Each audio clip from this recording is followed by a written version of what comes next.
J'ai délibérément évité d'aborder la question de l'Ukraine dans le cadre de notre présidence. Mais si vous le souhaitez, parlons-en. Madame la présidente de la Commission, je rejette fermement vos propos. Toute analogie ou comparaison entre les combattants hongrois de la liberté de 1956 et la situation en Ukraine est une erreur et une insulte à la mémoire des combattants de la liberté hongrois. Il n'y a aucun lien entre 1956 et la guerre russo-ukrainienne. Au nom des combattants de la liberté hongrois, je rejette toutes les analogies historiques fallacieuses et trompeuses. Cependant, je suis prêt à discuter d'un point qui commence à émerger dans le discours public anglo-saxon et que beaucoup acceptent. Ce point, que les défenseurs de la guerre en Europe semblent refuser d'accepter, est le suivant. Si nous voulons gagner, nous devons d'abord avoir le courage d'admettre que nous sommes en train de perdre. Car la réalité est que nous perdons sur le front ukrainien. Et vous agissez ici comme si ce n'était pas le cas.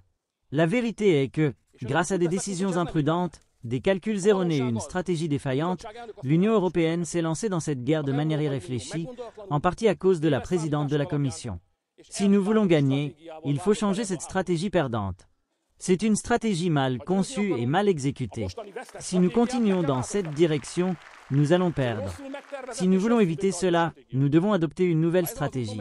Je vous invite à réfléchir à cette suggestion. Dans toute guerre, il doit y avoir une activité diplomatique, une communication, des contacts directs ou indirects. Si nous négligeons cela, nous sombrerons de plus en plus dans l'abîme de la guerre. Les situations deviendront de plus en plus désespérées, les pertes humaines se multiplieront, des milliers, voire des centaines de milliers, de personnes mourront comme c'est déjà le cas en Ukraine. Avec cette stratégie, ce conflit ne trouvera pas de solution sur le champ de bataille. C'est pourquoi je vous propose de défendre la paix. Plaidons pour un cessez-le-feu et élaborons une autre stratégie, car si nous continuons ainsi, nous perdrons tous.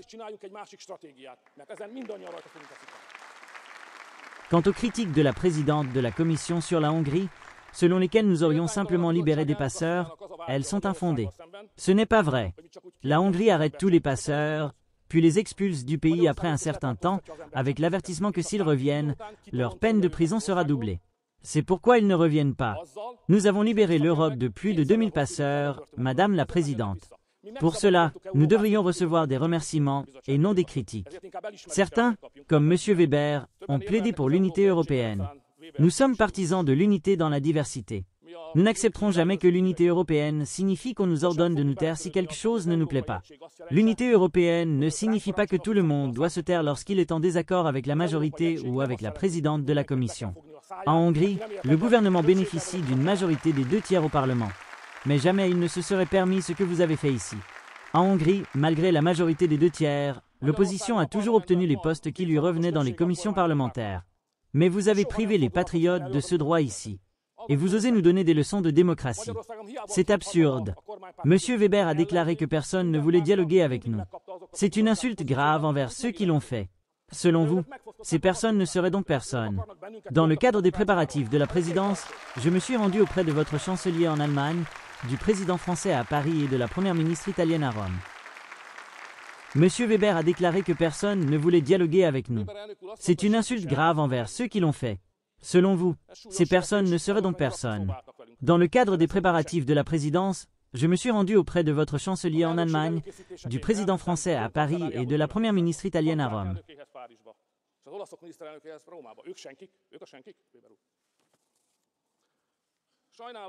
Ils ne sont personne, ils sont les personnes, Monsieur Weber. Je suis désolé de voir que le président du groupe du Parti populaire européen déforme ainsi la réalité. Vous affirmez que le parti au pouvoir en Hongrie n'a pas gagné les élections européennes en Hongrie. Nous avons obtenu 45% des voix. Et vous, en Allemagne, seulement 30%. Alors, qui a gagné ici, Monsieur Weber? Puisque vous ne reculez pas devant les remarques personnelles, permettez-moi également une remarque personnelle. La colère est une mauvaise conseillère. Nous connaissons les conflits qui existent entre nous. En 2018, j'ai joué un rôle décisif pour que vous ne deveniez pas président de la Commission européenne. J'étais pourtant prêt à vous soutenir. Je vous l'avais même promis. Mais vous avez ensuite déclaré que vous ne vouliez pas devenir président de la Commission avec les votes des Hongrois. Eh bien, vous ne l'êtes pas devenu. C'est pour cela que vous êtes en colère contre moi. Vous vouliez être assis à la place où se trouve aujourd'hui Ursula von der Leyen. Et à cause de moi, vous n'y êtes pas. C'est pour cela que vous m'en voulez. Mais je ne peux rien y faire. Je suis désolé que ce conflit vous ait transformé en un homme hungarophobe. Cela me rend incapable de prendre vos remarques au sérieux. Je vous prie donc instamment de ne pas mêler vos rancunes personnelles aux débats européens. À Madame la députée Pérez, avec le plus grand respect, je dois dire que débattre est une bonne chose, mais un minimum de connaissance des faits ne ferait pas de mal pour un tel débat. L'ignorance n'est pas une bonne position dans une discussion. Vous accusez la Hongrie de maintenir des impôts élevés. Pourtant, nous avons un impôt sur le revenu de 15%, sous forme de flat tax, impôt forfaitaire. Vous affirmez que l'économie hongroise se porte mal, alors qu'elle croît 2 fois plus vite que la moyenne de l'Union européenne. Vous dressez un tableau injustement sombre de notre économie. Les faits ne comptent-ils donc pas, Madame la députée ? Je remarque que Madame la députée française, représentant la République en marche, critique notre système constitutionnel hongrois. Mais acceptez que nous ayons le droit à notre propre constitution. Vous prétendez que nous discriminons certaines communautés en Hongrie en fonction de leur mode de vie. Cela est tout simplement faux. La constitution hongroise garantit à chacun le droit de vivre selon sa propre conception de la vie. Cependant, il est vrai que la constitution hongroise protège les familles, les enfants et le mariage. Oui, il est stipulé dans notre constitution que le mariage est l'union d'un homme et d'une femme. Il est également précisé que le père est un homme et que la mère est une femme. Nous avons le droit d'adopter ces dispositions. Ne nous en privez pas, je vous prie.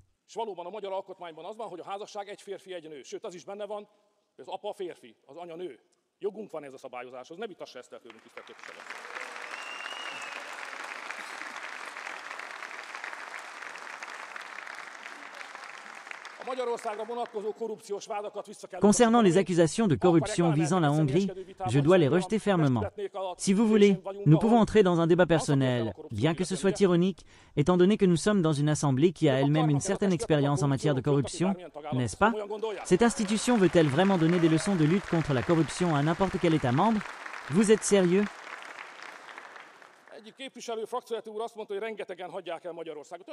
Un député de votre groupe a déclaré que de nombreux Hongrois quittent leur pays. Ce n'est pas vrai. Proportionnellement, autant de Hongrois travaillent à l'étranger que d'Autrichiens. Les Autrichiens fuient-ils leur pays, eux aussi? C'est une conception fausse, une propagande malveillante. Concernant les fonds européens, je voudrais simplement rappeler que nous savons tous que 80% de l'argent que l'Union envoie à la Hongrie retourne dans vos poches. Les subventions versées à la Hongrie finissent dans les caisses de vos entreprises. Et après cela, vous nous critiquez pour avoir accepté les fonds européens.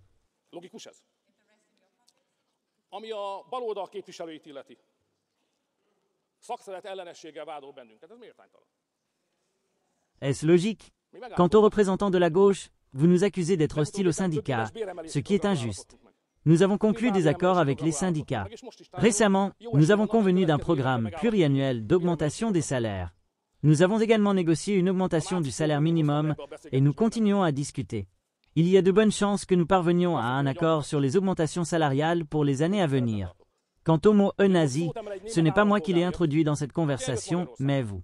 Vous avez dit que je suis un antifasciste. Je respecte cela. Mais ici, je prends la parole pour un citoyen allemand qui est venu en Hongrie.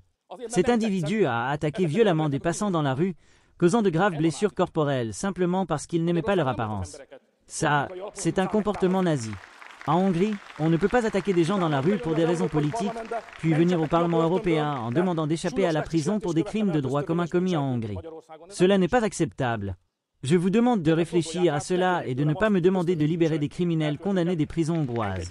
La présidente de la Commission a mentionné le nombre de Russes travaillant en Hongrie. Nous sommes ici dans un cas d'hypocrisie.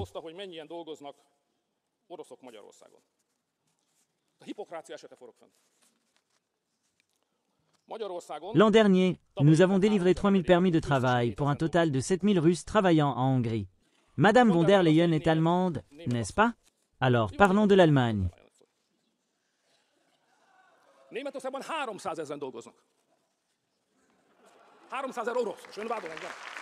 En Allemagne, 300 000 Russes travaillent. 300 000. Et vous m'accusez? Madame la présidente Pérez dit que l'Espagne compte 100 000 Russes. 100 000. Et encore, vous me critiquez? En France, il y a 60 000 Russes qui travaillent. Et vous critiquez la Hongrie pour ces 7 000 travailleurs russes? Est-ce équitable? En ce qui concerne les relations économiques, la Hongrie commerce de manière transparente. Mais si je regarde vos pays, je vois que beaucoup d'entre vous contournent les sanctions en commerçant avec la Russie via des pays asiatiques. Voici les chiffres. L'Union européenne exporte chaque mois pour $1 milliard de marchandises supplémentaires vers certains pays d'Asie centrale par rapport à avant la guerre en Ukraine. Pourquoi donc? C'est ainsi que vous contournez les sanctions. Les entreprises allemandes, françaises et espagnoles les contournent de cette manière. Vous parlez aussi d'énergie. Depuis le début de la guerre, les pays occidentaux ont acheté pour 8,5 milliards de dollars de pétrole russe raffiné en Turquie ou en Inde. Et vous nous critiquez pour cela? 8,5 milliards. C'est de l'hypocrisie. 8,5 milliárd dollár értékben vásároltak török vagy indiai finomítókból valójában orosz olajat. És bennünket kritizálnak. 8,5 milliárdért. Ez hipokrácia. En 2023, vous, les Occidentaux, avez acheté 44% de pétrole russe en plus qu'un an auparavant. Vos entreprises paient des taxes qui alimentent le budget russe. Ces taxes représentaient 1,7 milliard de dollars. Et vous nous accusez de proximité avec la Russie? C'est vous qui la financez. La vérité, c'est que je ne suis pas venu ici pour vous reprocher ces faits. Cela ne m'intéressait pas. Je suis venu pour présenter le programme de la présidence hongroise. Je voulais vous dire qu'il y a des problèmes. Je voulais vous dire, chers dirigeants de groupes politiques, qu'il y a un problème de compétitivité, un problème migratoire, qu'il faut changer des choses. La présidence hongroise a quelques propositions que nous discutons avec les autres chefs de gouvernement, mais nous aimerions que le Parlement les soutienne aussi. C'est pour cela que je suis venu. Mais vous avez transformé cette rencontre en un affrontement purement politique. C'est profondément regrettable. Mais je ne vous laisserai rien passer. À aucun d'entre vous. Si vous attaquez la Hongrie, je défendrai mon pays. Je vous remercie.